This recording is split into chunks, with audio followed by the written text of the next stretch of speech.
It's been a real privilege to work with Gene Sherman and Brian Sherman to bring this particular work, Jitish Kallat's Public Notice 2, to the Art Gallery of New South Wales and our wonderful audiences.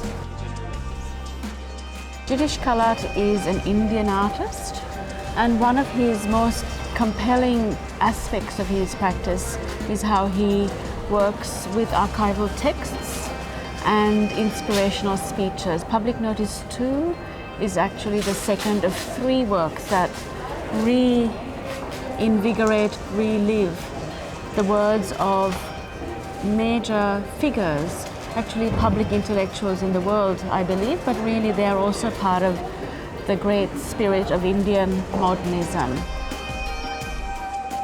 Public Notice 2 is based on the Dandi March speech that Mahatma Gandhi made in 1930.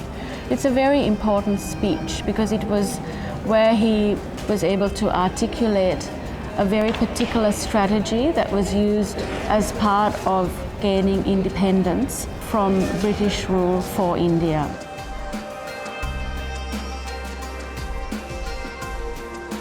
It's really about these provocations that even today can come at you from Gandhi's words calling for complete non-violence, with complete non-cooperation, total peace, with total civil disobedience, all wrapped into one manual of instructions, might be really things that we can carry into other aspects of our life today. And so this is how, work seems to come to me.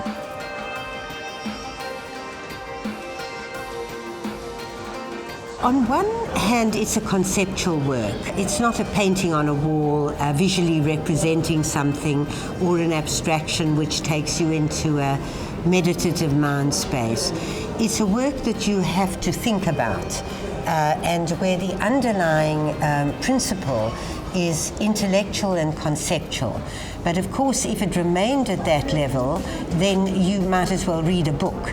So it has an enormous visual impact, partly due to its scale, it's an enormous work, and partly due to its content. Well, it all began in 2002 when India saw one of the worst sectarian riots that India had ever seen. And it was at that point that I began going back and reading texts that preceded the formation of the nation to really understand why 50 years later we were reopening older wounds. So it took about 5 years before the words really began to gain some kind of turbulence and find some manifestation as an image. Jitish has decided to make the words out of an alphabet made of bones. They're basically cast resin objects, but they do make you think about what are these bones about, and the speech has been exhumed from the earth. To me, a piece like this is also really an experience. It's about letting the alphabet become a form and the form become an image. It's really hard to really imagine how any individual engages or computes this relationship between form, image, and experience, because once in the entrance court, you are within the work of art, and you could choose to read with your body and with your eye the way you want.